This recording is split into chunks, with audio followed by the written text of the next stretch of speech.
আসসালামু আলাইকুম। ওয়ালাইকুম আসসালাম। আপু কেমন আছো? আলহামদুলিল্লাহ ভালো। যাই হোক, তোমার নামটা, তোমার দেশের বাড়ি কোথায়? আমার নাম হচ্ছে মিথিলা, আমার দেশের বাড়ি হচ্ছে ঠাকুরগাঁও। ঠাকুরগাঁ। তুমি তো আগে ভিডিও করেছিলে না? হ্যাঁ আচ্ছা, করছি। তুমি মাঝখানে তো গ্যাপ দিছো, মানে সারা পাওনি নাকি? তোমার আব্বু আরও অসুস্থ বেশি হয়েছে, তুমিও দেখি অনেক কাবু হয়েছো টেনশনে, কি ব্যাপারটা কি একটু বলো তো?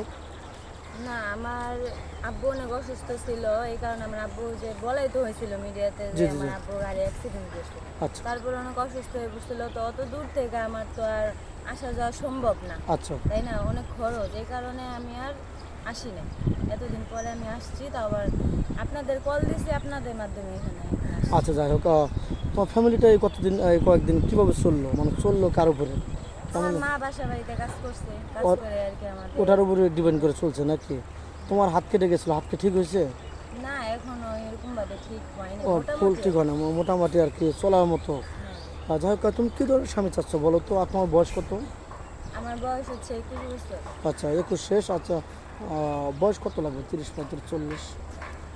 বয়স তো কোনো ম্যাটার না, সব মানে যেই বয়সই হোক মন ভালো হওয়া লাগবে, আর ভালো বিহেভ করা লাগবে। আমি মন মানসিকতা ভালো, একটা ভালো মনের মানুষ চাই, যাতে সব সময় আমি গরিব তারপরেও যাতে আমাকে সে আপন করে কাছে টেনে নেয়, আমি এরকম একটা মানুষ চাই। আচ্ছা, অ্যাকচুয়ালি তোমার আব্বুর কী হয়েছিল জানো?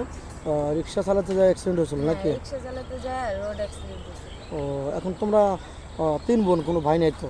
না, আমার কোনো ভাই নেই, ভাই থাকলে তার এরকম দুঃখ কষ্ট না, থাকতো। তোমার এই অসহায়ত্ব শুনে, তোমার অনেক সুন্দর চেহারা, এগুলো দেখে এলাকার কেউ বিয়ে করতে চায় না বিনা যৌতুকে?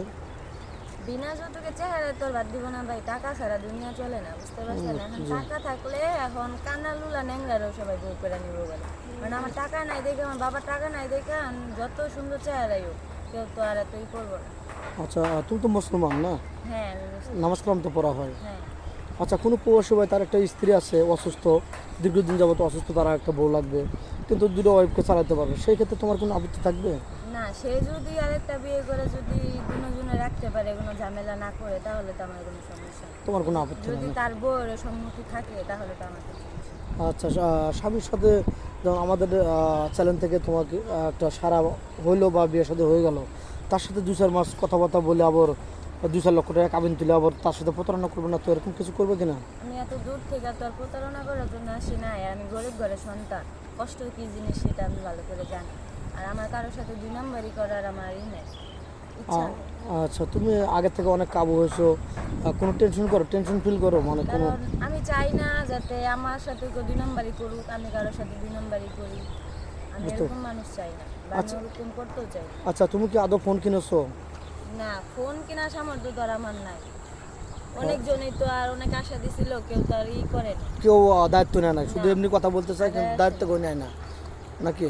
তো যাই হোক, 2-4 মিনিটের মধ্যে কারো জীবন গল্প শেষ করা যায় না, নেক্সটে আবার আসবো, আর তুমি একটা ভালো সারা পাবা ইনশাল্লাহ, এটাই দোয়া করি।